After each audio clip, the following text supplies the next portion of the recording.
तमिलनाडु में बिहारी मजदूरों के साथ हो रहे अत्याचार को लेकर अब सियासत भी तेज हो गई है। चिराग पासवान जो कि जमुई के सांसद हैं और लोक जनशक्ति पार्टी रामविलास के राष्ट्रीय अध्यक्ष, उन्होंने इस मामले पर चिंता जताई है और एक बिहारी होने के नाते देश के गृह मंत्री अमित शाह और बिहार के मुख्यमंत्री नीतीश कुमार को पत्र लिखकर इस मामले से अवगत कराया। चिराग पासवान ने देश के गृह मंत्री अमित शाह को पत्र लिखकर कहा है, महोदय, पिछले 2 दिनों से लगातार सोशल मीडिया एवं समाचार के माध्यम से तमिलनाडु में रह रहे बिहारियों पर अत्याचार की खबरें सामने आ रही है।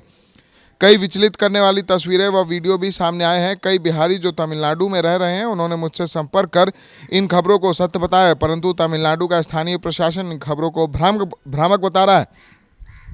महोदय, मैं नहीं जानता हूं कि इन खबरों और तस्वीरों या वीडियो की सत्यता क्या है, पर इतना जानता हूं कि यदि यह जानकारी सही और एक भी तस्वीर या वीडियो की पुष्टि होती है तो यह दूसरे राज्यों में रह रहे बिहारियों के लिए अत्यंत चिंताजनक है। इस विषय पर मैंने बिहार के मुख्यमंत्री के साथ साथ तमिलनाडु के मुख्यमंत्री को भी पत्र लिखा है।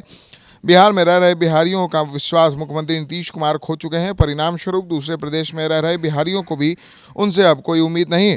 ऐसे में बिहारी केंद्रीय गृह मंत्री होने के नाते आपसे सुरक्षा की उम्मीद रखते हैं।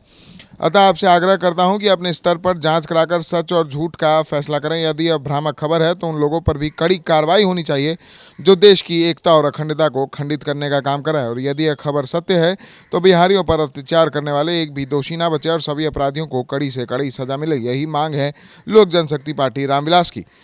वहीं चिराग पासवान ने बिहार के मुख्यमंत्री नीतीश कुमार को भी पत्र लिखकर कहा है, महोदय, कल आपका एक ट्वीट पढ़ा जिसमें आपने तमिलनाडु में रह रहे बिहारियों पर हो रहे अत्याचार पर चिंता जताते हुए अपने अधिकारियों को जानकारी लेने हेतु निर्देशित किया है। परिणाम स्वरूप आपके अधिकारियों ने तमिलनाडु प्रशासन से संपर्क कर इस विषय पर जानकारी ली और उस जानकारी से आश्वस्त होकर यह कहा कि वहां पर किसी बिहारी के साथ ऐसी कोई घटना नहीं घटी। मुख्यमंत्री जी, इससे पहले भी कई बार दूसरे राज्यों में रह रहे बिहारियों को निशाना बनाकर उनके साथ आपराधिक घटनाएं घटित हुई हैं। मजबूरीवश बिहारी दूसरे राज्य में अपमान सहकर डर के साए में जीते हैं। आज भी अगर बिहारियों को पलायन कर दूसरे राज्यों में जाना पड़ता है तो इसके जिम्मेदार भी आप ही हैं। आपकी गलत नीतियों की वजह से बिहार में बेहतर शिक्षा व रोजगार के अवसर न मिल पाना बिहारियों को पलायन के लिए मजबूर करता है। दूसरे राज्यों में बिहारी सुरक्षित रहें। बिहार का मुख्यमंत्री होने के नाते आज यह जिम्मेदारी आपकी है। ऐसे में सिर्फ अधिकारियों को निर्देशित कर आप अपनी जिम्मेदारियों से पल्ला नहीं झाड़ सकते। मैं स्वयं तमिलनाडु सरकार के संपर्क में हूं और आपसे आग्रह करता हूं कि आप तमिलनाडु के मुख्यमंत्री से बात कर बिहारियों की सुरक्षा को सुनिश्चित करें एवं एक जांच दल को बिहार से तमिलनाडु भेजा जाए ताकि वह परिस्थिति की सही जानकारी प्राप्त कर सकें।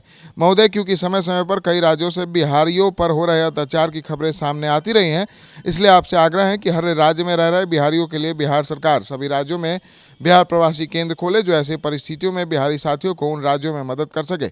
अतः आपसे उम्मीद करता हूँ इस विषय में की गंभीरता को समझते हुए बिहारियों की सुरक्षा के लिए उचित कदम उठाएंगे। तो कहीं ना कहीं चिराग पासवान ने मुख्यमंत्री नीतीश कुमार पर पत्र के जरिए हमला बोला और कहा कि आप ही की वजह से जो बिहारी हैं वो दूसरे राज्यों में डर के साए में रहने को मजबूर हैं।